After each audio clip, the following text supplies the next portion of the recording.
What's up, everybody? I'm David Hain.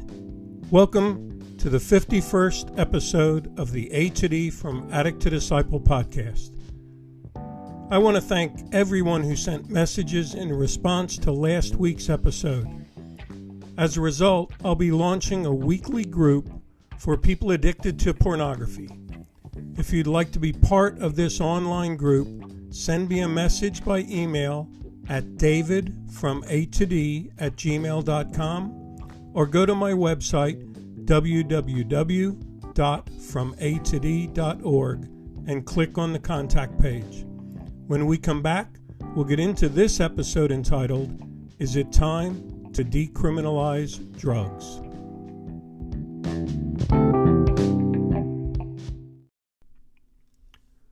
Welcome back to this episode entitled, Is It Time to Decriminalize Drugs? For this episode, I utilized information mainly from three places. First, the Department of Health in Australia's analysis of the models used to develop drug policies and drug treatment historically. Second, the Recovery Research Institute's review of the pros and cons of legalizing drug use.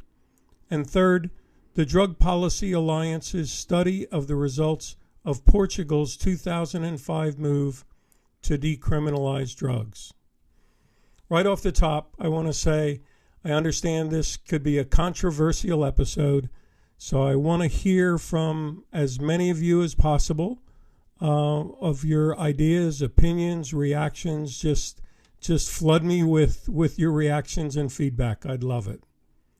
Well, let's start by looking at some of the models people have used to set up policies about drug use. As you listen to these, I want to encourage you to identify with which of the models best represents your views and feelings about addiction.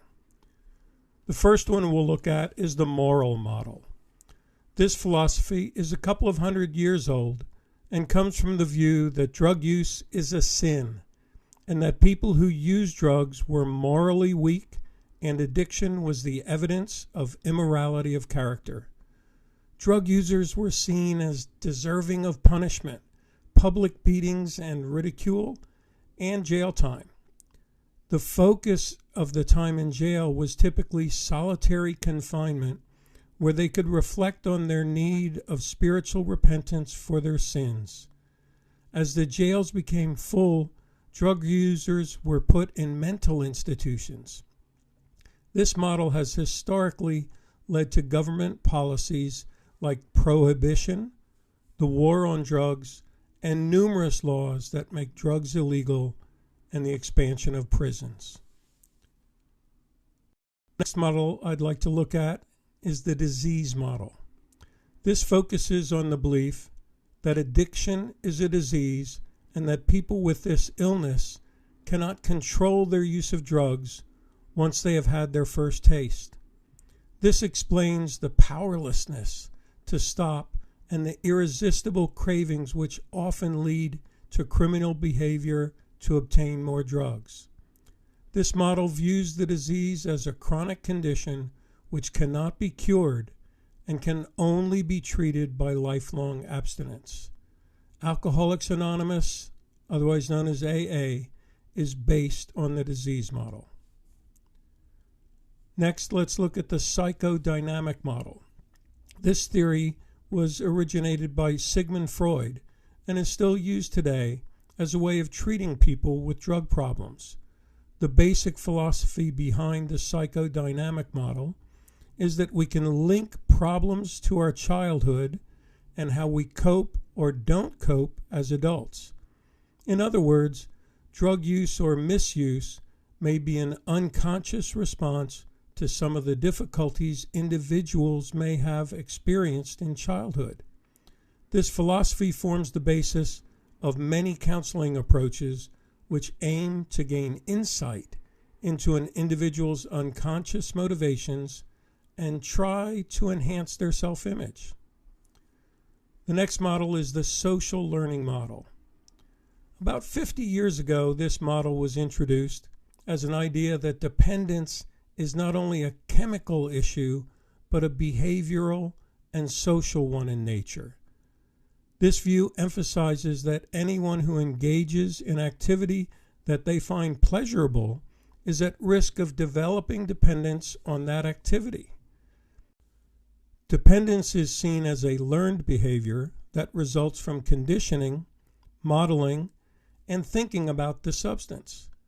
Addictive behaviors are only terminated when the individual makes the decision that the costs of continued use are vastly greater than the benefits. Next, let's look at the socio-cultural model. This has become popular in recent decades. Unlike other models, it focuses on the idea that the type of society in which people live has an impact on their drug use.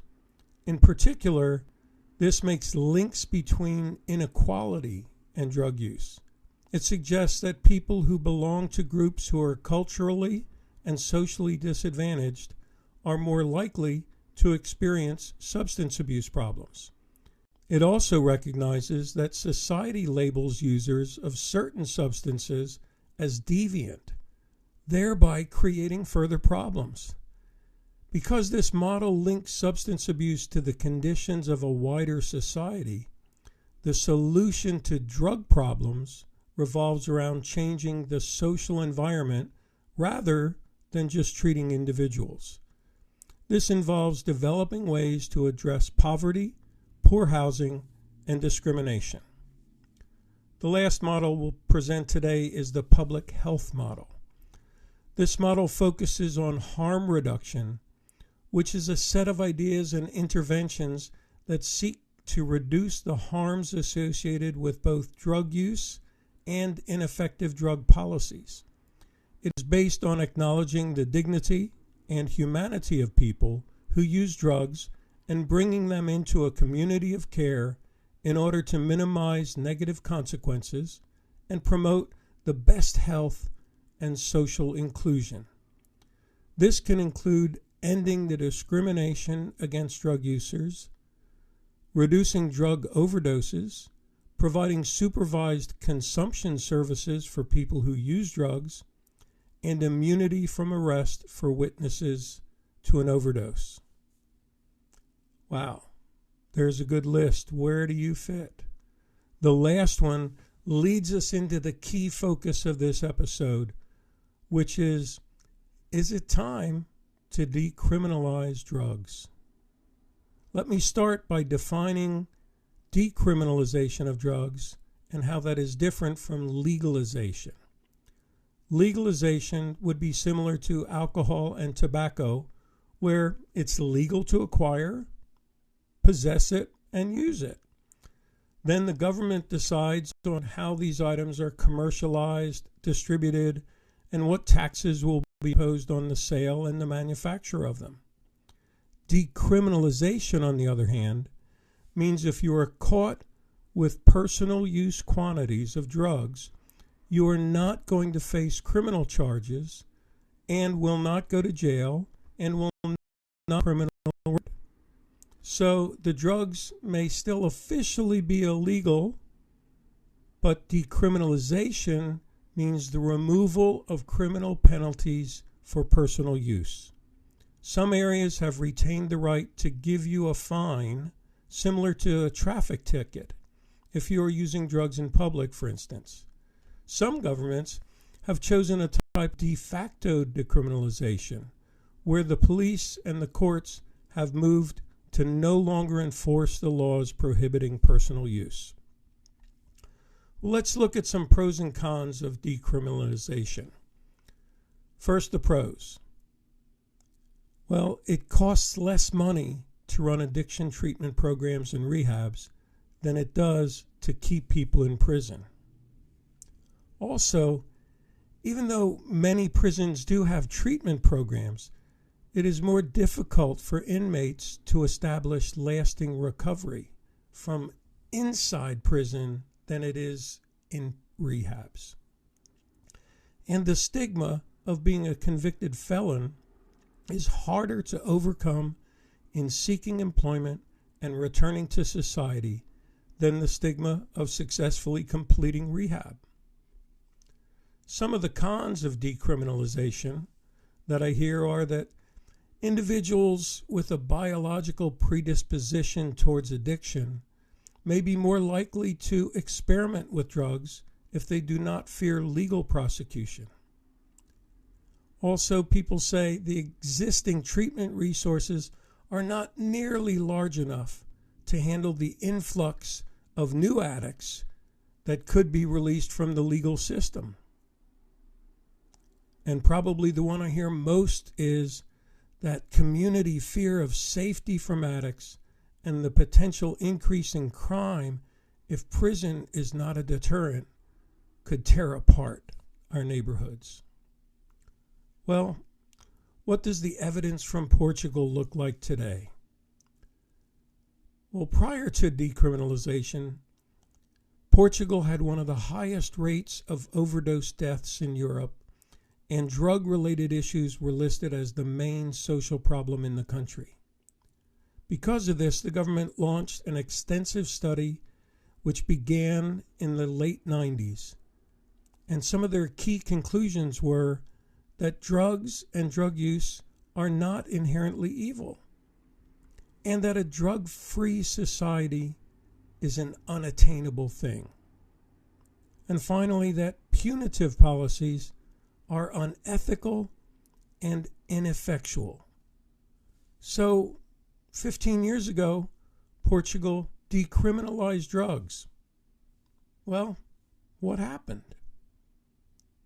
Well, the overdose deaths decreased by over 80%.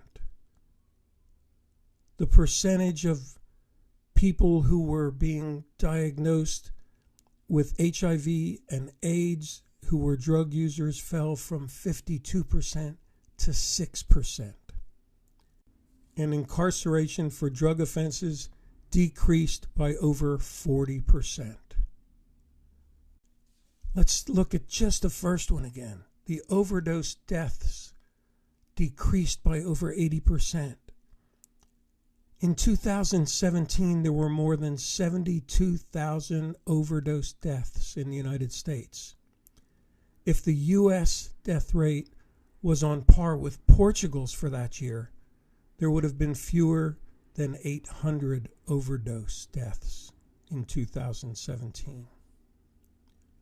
So what's the right choice for your country or your state or your province or your neighborhood? Are your policies being determined by decades or centuries-old models of dealing with addiction? Are you afraid to decriminalize drug use because of what it might do to your culture, your society, and your neighborhood? I'd like to close with two quotes for you to ponder as if you didn't have enough so far. First, Senator Cory Booker from New Jersey said, and I quote, "For decades, the failed war on drugs has locked up millions of non-violent drug offenders, especially for marijuana-related offenses, at an incredible cost of human potential, torn apart families and communities, and taxpayer dollars." My second quote comes from former Secretary General of the United Nations, Kofi Annan, who said, and I quote, "Drugs have destroyed many lives, but wrong-headed government policies have destroyed many more. I think it's obvious that after 40 years of the war on drugs, it has not worked. There should be decriminalization of drugs."